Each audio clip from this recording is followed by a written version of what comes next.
Today I'd like to talk to you about Resident Evil Village. I've completed the game and I have some really strong feelings about it. I'm not going to say that I didn't enjoy playing the game because overall I did, but I don't think I found the same enjoyment in it that most people are going to. I kind of found a sarcastic, this is crazy enjoyment when it really should have tried to deliver something completely different in my opinion. The game itself tries its very best to embody 25 years of Resident Evil, but also what it does is try its very best to cram in every type of subgenre of horror there is into a very short runtime, and that's where I think it starts to fall apart. I think the start of the game was heavily impacted and ruined by the fact that they gave us over an hour's worth of demo footage, and on top of that, one of the best areas in the game itself is the castle. However, we've already had two runs at it thanks to two different demos. We had the maiden demo where we explored a fair bit of the castle, and then we had the later on 30-minute playthrough of the castle as well. Both of these things really robbed any impact from one of the best areas in the game itself. I really did enjoy the castle. I thought it was one of the stronger points in the game. We had Lady D chasing you around the entire place in a sort of homage to slasher movies, but at the same time the stalking, wandering nature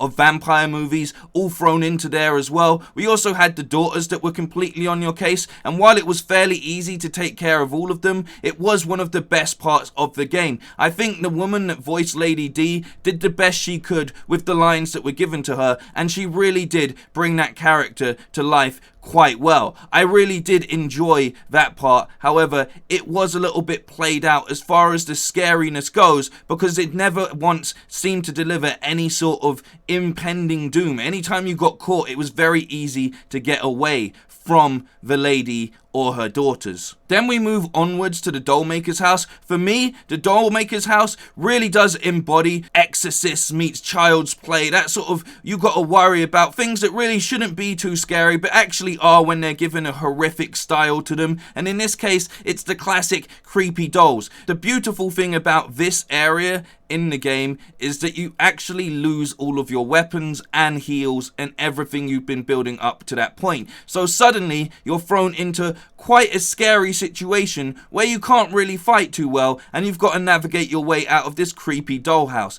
This is the kind of horror I was really looking for across the board in the village, but they really did just whittle it down into putting it into one area, and this was the area. And on top of that, I don't want to spoil anything, but there's a really creepy part in that as well. Then we move into Moreau's section, which honestly was probably one of the weaker parts. We pretty much just grab the needed item and then kind of have to escape him in a sort of Jaws meets the Blob-esque horror style, which really wasn't that impressive. I did enjoy the big old fish monster coming after us, doing some free willy jumps over us as we tried to navigate our way across the water, but overall, by that point in the game, you've got more than enough guns, bullets, and other sort of items that you take him out no problem. Plus, one thing I think that really works against this game overall is the fact that they give us nice big open areas to fight these bosses in, so it's really not hard to navigate and move around the map and outmaneuver them to just take them out if you keep chipping away at them with a gun.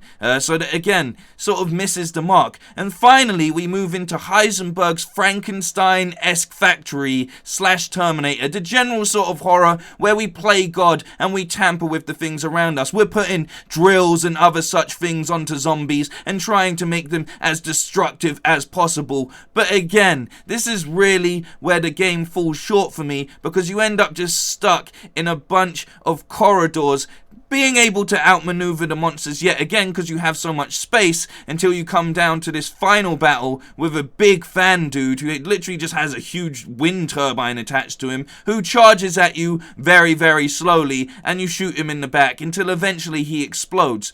As you can see, they had 4 different areas that they really tried their best to knock on the door of classic horror tropes, but because their attention was split across all 4 of these areas, they never really nailed any one of them, and that's what makes it so frustrating. On top of that, the fact that the game is so linear, you have to go from one area to the other. You can't say beat Moreau and then go to the Dollmaker Benvenuto's house. You can't do Lady D later in the game, and you can't do Heisenberg until the very end. I think what would have worked better in the village's favor is if they actually had a slightly tighter map but a more open world feel to it, so you never really knew what you you were walking into. I think that would have worked out perfectly. Of course, what also ruins the mystery of a lot of these characters is we see them at the very start of the game when we're first captured and manage to escape. And there's a lot of that throughout this game. There's a lot of you get captured and you escape, you get captured and you escape, which really robs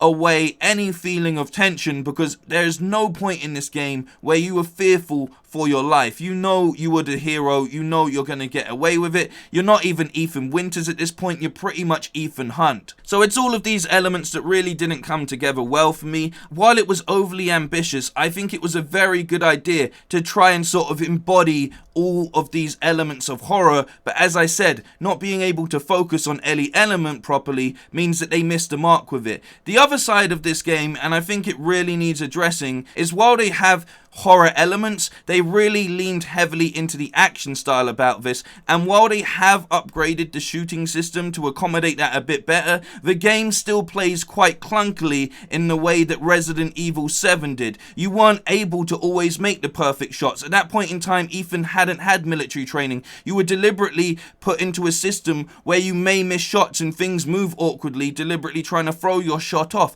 And while this game still has elements of that, they really wanted to ramp it up and have you just shooting guns blazing throughout all of it, but didn't update the system to be smooth enough to allow you to do that. So all of the over-the-top action sequences where you need to be shooting left, right and center, and there's a fair few of them as you go through this game, really fall short. It doesn't work perfectly as a horror story, it doesn't work perfectly as an action story, and the gameplay really reflects that as well. The acting and the story are probably the weakest point about this game. I think the visuals and the aesthetic of this game are its strongest points, along with the charisma of Duke that sits kind of outside of the game as a whole. Like, literally, he's kind of just this mysterious character that's linked into all of it, but you never really find out who or what he is. That kind of works with how he just seems completely separate from everything else. His voice acting and scripting is perfect. I think, as I said earlier, Lady D had probably the best voice acting in the game. She really brought to life her size and structure and her dominance in her castle, but near enough everyone else in this game seems like a really bad theatre performance. The story is convoluted the further you get into it. It does a good job towards the end to try and right some of the wrongs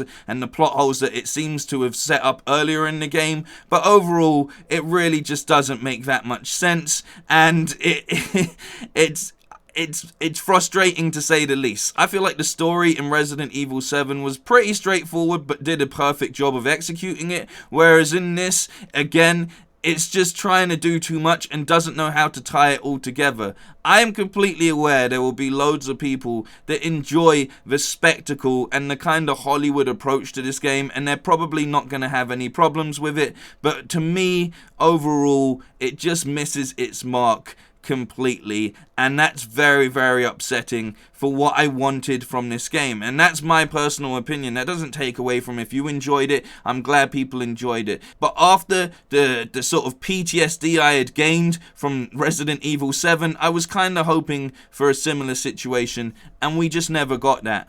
Never got it at all. And that to me is a massive shame. So I can't give this game personally anything more than a 6 out of 10. And I know that seems like low, but while it's AAA in its delivery visually, it's not AAA in a lot of other things that really are needed to put together this cinematic epic that they were trying to create. And honestly, most of that 6 out of 10 is just down to the looks and character designs. Other than that, it's a very blah sort of game. It's not a horror survival game, it's not a horror game, and it's not a good action game all at the same time. And the majority of action takes place in the cutscenes, where I feel like they should have made it so you're going through that experience. So yeah, that's my thoughts and feelings on the game. Thanks for watching. I hope you enjoyed it. As always, let me know what you feel about the game. I completely understand if people liked it. It's very popcorn flick-esque and it's very